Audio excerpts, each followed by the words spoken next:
It's Sunday morning on CBS. Here again is Jane Pauley. If anyone is a legend of modern commerce, it's almost certainly billionaire Warren Buffett. So what's he really like? Well, for one thing, as I found out, he likes fast food. Fine dining in Omaha. This is it. If you should be lucky enough to be invited to lunch Double hamburger with just pickle. by billionaire investor Warren Buffett. A double hamburger with with pickle? Just pickle. That's so... Mundane. No! Oh. That's radical. At a shake. Stick with me, Jane. Your eating habits will, you'll go downhill fast. This is Warren Buffett's secret to a long and happy life. If I want to live a long time, I should keep eating like a 6-year-old, which I do. And it works. Here's another. The big thing is if you're working at something you love, that has to add a lot more years to your life than doing a few extra sit-ups as far as I'm concerned. You've had some stomach churning days. Not very many, no. If the market is falling or something like that, that's opportunity for us. So the stock market has never caused my stomach to churn. The stock market has been Warren Buffett's playground. Chairman, President, and CEO of Berkshire Hathaway, so vast we can only show you some of its holdings. In 1970, Berkshire Hathaway began trading at $40 a share. What is the price today? Well, probably around 270,000, someplace in that. Per share. Yeah, right. Warren Buffett's current net worth, $83 billion. Considered by many to be the greatest investor of all time, he says it's not rocket science. I tell the students, if you've got 150 IQ and you're in my business, go sell 20 or 30 points to somebody else because you really don't need it. You need emotional stability. You need to be able to detach yourself from fear or greed when that prevails in the market. You've got to be able to come to your own opinions and ignore other people.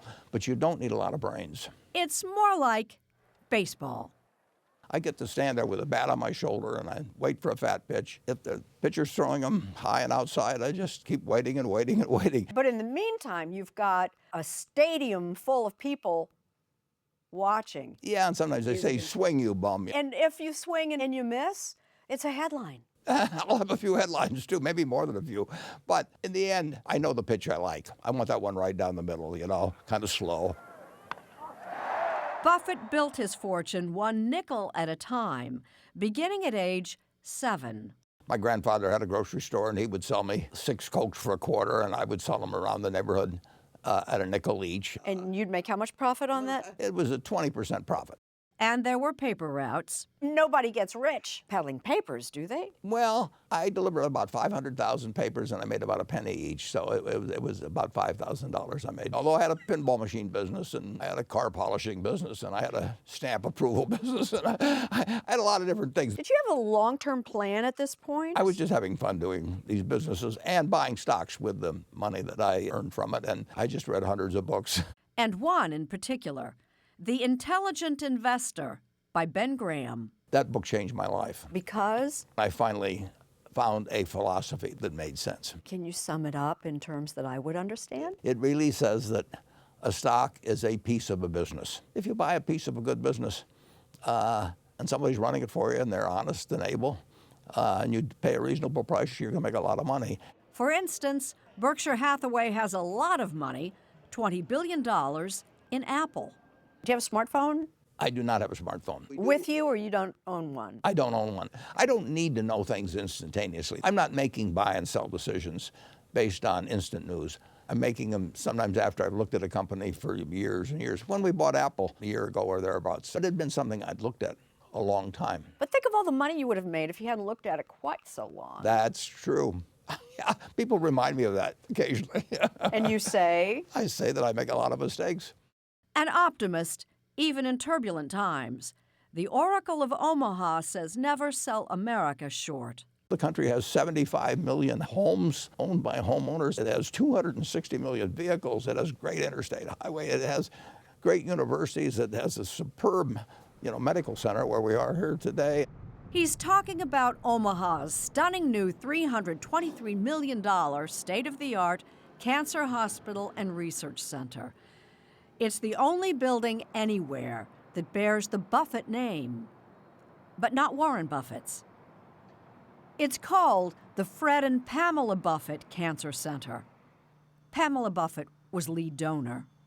I'm just the luckiest girl in the world to be able to do all what we do. 60 years ago, Warren Buffett and his wife, Susie, hired a 12-year-old babysitter, Pamela Bartling. And if you could have seen him like 24 now, they had khakis and a T-shirt, and that was about it. And I worked in a little room off the bedroom, a little Really? sewing room. What did the Buffetts pay you? Well, I think they were very generous. No, Probably what did could- they pay you? 50 like- cents an hour? Oh, probably 25. If my wife paid her, she probably got paid more than if I'd paid her. True. A few years later, Warren saw a merger opportunity and called his cousin Fred. Have I got a girl for you? And they took it from there. And Fred was a savvy investor, too. He made a small investment in this partnership I ran back in the 1960s. Berkshire came out of that. Fred held on to the stock. Well, that's an understatement. Clutched it. Believe me. Note, $10,000 invested in Buffett's original partnership in the 1960s would be worth $900 million today. Fred and Pamela Buffett built a fortune of their own until misfortune struck. 20 years ago, Fred Buffett died of kidney cancer. I see his name up there, representing somebody who loved Omaha, who cared about so many other people. Warren's wife, Susie, a social activist, was Pamela's inspiration. Susie Buffett had a profound impact on my life. She believed in mankind. You're saying she opened your eyes and opened your heart. I think she opened my heart first, and then she opened my eyes. After Susie Buffett died in 2004, Warren decided to give away his entire fortune. Susie made a humanitarian out of you. Well, she changed me in a lot of ways. He's already pledged $31 billion to the Bill and Melinda Gates Foundation. Still a genius at making money. Spending it is another thing. He lives in the house he bought in 1958. You're living in a starter house? Yeah, I'm living in a starter house, and it's a happy house. A private jet is his only indulgence. He says he'd like to be buried with it. But the rest of my life could be lived by somebody that earns $100,000 a year.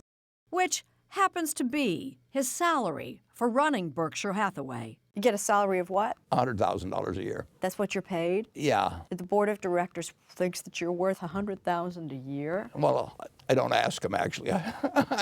Money has no utility to me. That's why I'm giving it away, because it does have utility to other people. I mean, this country is fabulous. I've had this huge tailwind through my life because I've had American business behind my back, and this country works. It's worked magnificently. Overall, the country, our output per capita goes up and up and up. Now, how it gets divided in the last 30 years, I'm not happy with.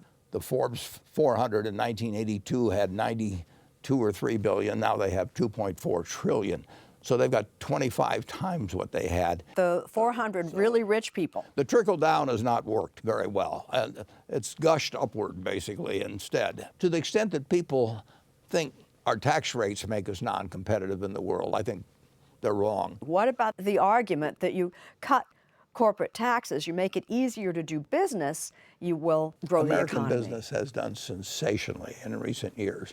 They're awash generally in cash. Debt is cheap. Conditions are terrific for American business, and the country's going to do fine over time. The goal should be to make sure that every one of our 325 million people do reasonably well. In American history, few have done as well as Warren Buffett, who made the decision to get rich at the age of 21.